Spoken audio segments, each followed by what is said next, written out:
How you write your first blog post.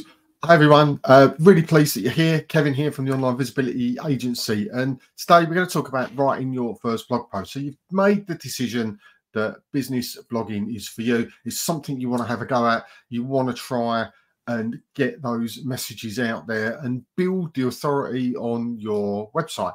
So that's great. It's fantastic, and it's still as relevant today as it ever was, if not more so now. But the problem always comes is when you sit down and write or try and write your first post. Now, what I'm seeing at the moment is lots of people are turning to AI and they're going, write me a post on this. And it's writing it and they're copying it and pasting it and putting it out because they feel comfortable in the fact that it's been written for them by an AI, so it must be good. Now, these are really obvious posts. We can all detect them. We can all see them. When you meet the person, it doesn't sound anything like them. So it's really not the best way to start off. Now, AI for me, and I'll cover this in a different live, is brilliant. It's great as an assistant and as a tool, but to do all of the job for you, not really going to cut it. You have to put the graft in. You have to learn your trade to be able to rely more heavily on a tool like that. And when you're starting out, at the moment, you don't know anything, right? And that's okay because everybody starts there. So how do you get there? Now, when you get into advanced blogging, it might take a professional blogger 2 to 7 days to write a really good, detailed, all-encompassing, SEO optimized, relevant blog post. But you're not there. It's your first one. So where do you start?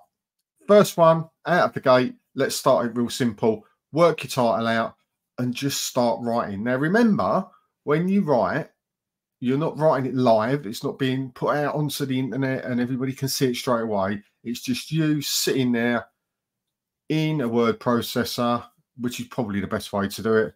Something like Notepad is always good because it strips the code out and then you can copy and paste it into a WordPress site or whatever site you're using.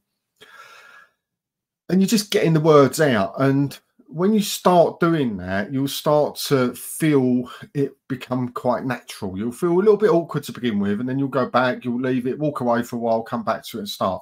Now, the key here is to set yourself a deadline. Now, what I mean by that is often people totally fear putting that first one out. They're like, oh my God, the world is going to implode if I get a word wrong or a spelling mistake, or the grammar police are going to be on me if I get a grammatical error or whatever. Now, a lot of proofreaders will say it's got to be 100% correct. I'm a marketer, I don't care, as long as it's not obviously wrong. One of our best ever performing and converting blog posts back in my transport days converted into a 7-figure contract, and it had a typo in the headline. It wasn't on purpose, wouldn't have done it on purpose, but you know what, it was there.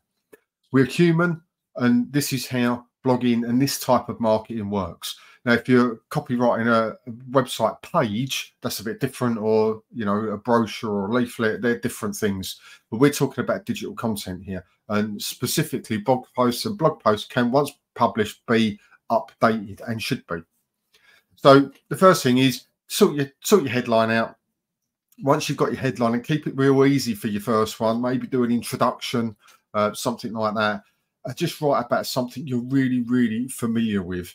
And once you've got that first one done, life will become easier. And then what will happen is you'll start to formulate ideas and maybe put together some form of content calendar for you moving forward. Now, of course, there's always other things that you can do. And obviously in the Business Blogging Challenge, which is our free resource, we guide you through all of this startup phase for you, because it's not easy.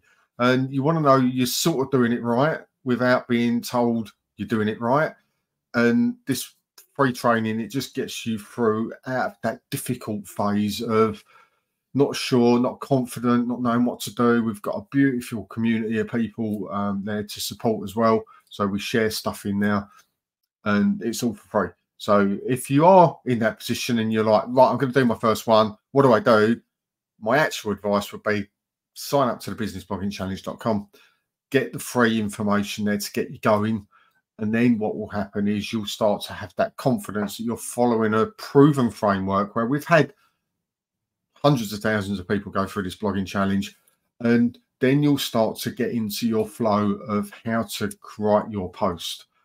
And it will evolve. Where we start is never where we are. where we move into. Sarah calls it a writing muscle. The more we use it, the better we get. It's a bit like going to the gym. You can't walk into a gym on day one and be lifting massive weights and running for half an hour on a treadmill at full pace. It's never going to happen. You're going to do yourself a damage. And blogging is the same. When you walk in on day one, you're never going to get it 100% right. Of course you're not. And you shouldn't have that expectation on yourself. You need to start somewhere, and this is where you need to start. So hopefully you found that helpful.